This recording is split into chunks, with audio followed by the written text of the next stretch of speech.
That's my sister, Jeannie. God, she was beautiful, wasn't she? You couldn't help but envy her. Jeannie, she had this light that drew people in. Until Jimmy. She missed my birthday that year.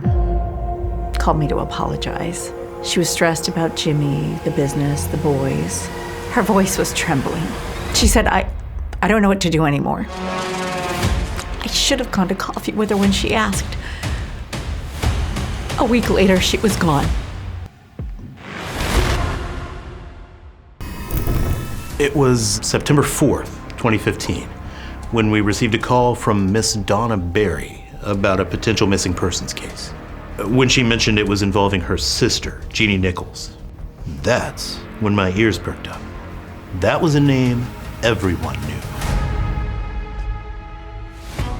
Jimmy had a garbage pickup company collecting waste recyclables. Jean was a woman of leisure, and the boys were sweet, good-looking, well-adjusted young men. Jimmy's job wasn't flashy, but they were influential. Together, they built wealth, a family, and a great reputation. On the surface, they were perfect.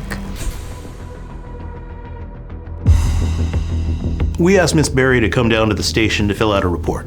She informed us that she hadn't heard or seen her sister, Jeannie Nichols, or her brother-in-law, Jimmy Nichols, in at least 3 days. Jimmy wasn't on the job.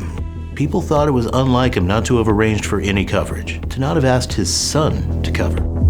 Both Jimmy and Jeannie's phones were off. That was a major red flag. If you're running a business, if you're a parent, you don't keep your phone off for 3 days. Mrs. Nichols' car happened to be missing from the garage, but there were no signs of forced entry, nothing broken or missing that we could discern. It all felt fairly standard. They hung their to-do list on the fridge, unplug the humidifier, turn off the hallway lamp, and fold the linens. Again, nothing remarkable.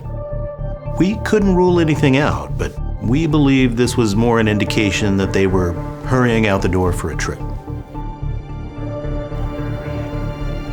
It wasn't sitting right with me.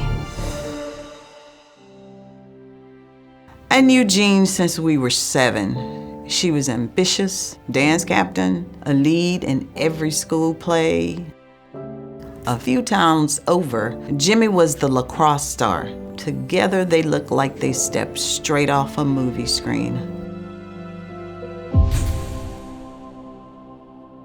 Rumors were everywhere.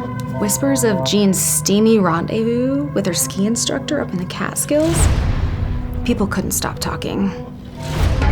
Some of the gossip was that Jimmy turned a blind eye to Jean's indiscretions because he had secrets of his own.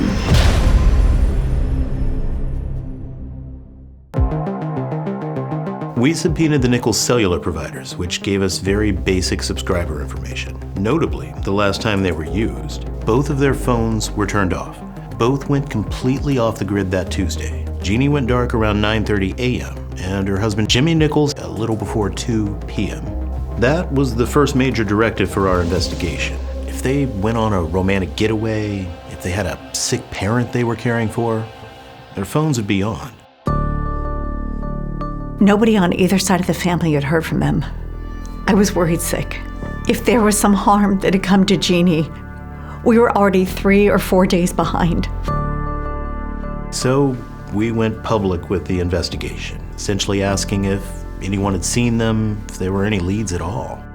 And a promising new lead came from the weighmaster of a Columbia County facility. The caller routinely ran across Mr. Nichols at his transfer station and reported seeing him there shortly after noon on Tuesday the 4th. The caller claimed Jimmy appeared agitated on his cell phone, angry and emotional, screaming so hard you could see the vein on his neck bulging.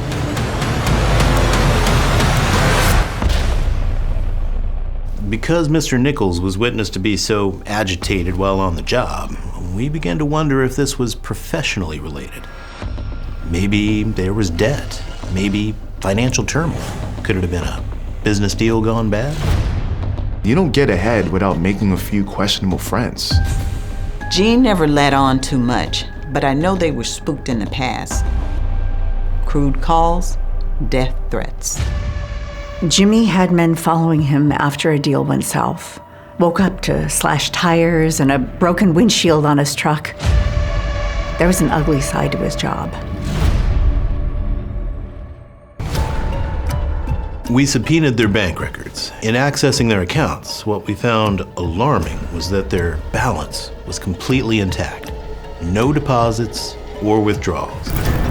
Most alarming, no credit card activity whatsoever in the days following the initiation of their missing persons report. If Jimmy Nichols had something to do with this disappearance, he chose to vanish without any cash on hand.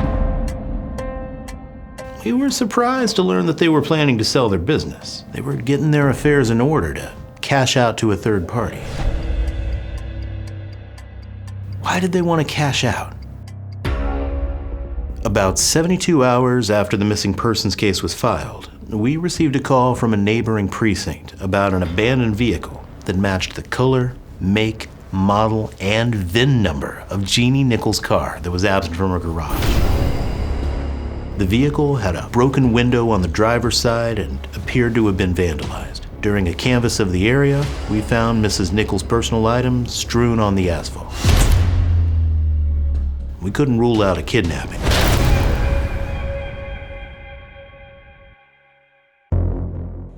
Nichols Waste Solutions was a family business that Jimmy ran with his oldest son, Cameron Nichols. As far as we surmised, Cameron would have been one of the last, if not the last person to see Jimmy before he and his wife's disappearance on September 1st. So we called Cameron in. He showed up to the station, no issue. His opinion was that it would be highly unlikely that his parents would take a vacation without notifying anyone. Cameron told me the last time he spoke with his mother was that morning. My sister stopped by his house asking if he and his wife wanted to have dinner together that evening, but he declined. He had back problems and wasn't feeling well. Cameron Nichols worked half the day that Tuesday. Around noon, had a flare-up of an old back injury. Became too excruciating for him to manage the heavy items along the rest of his route. So Cameron called his father, business as usual, and he took the rest of the day off. The afternoon on September 1st was the last time Cameron spoke with his father, Jimmy.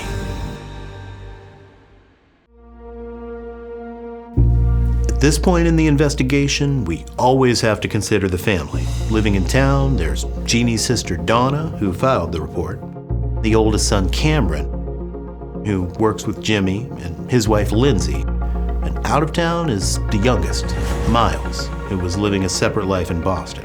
He had a major falling out with the family and wanted nothing to do with the family business. Jimmy had strong opinions about how he wanted to raise the boys. Hoped they'd follow in his footsteps. They both excelled at team sports, but Jimmy was way too hard on them. He'd have them up at the crack of dawn running 5 miles as teenagers. I don't know how Jeannie put up with it. Jimmy's behavior with those kids stopped just short of abuse.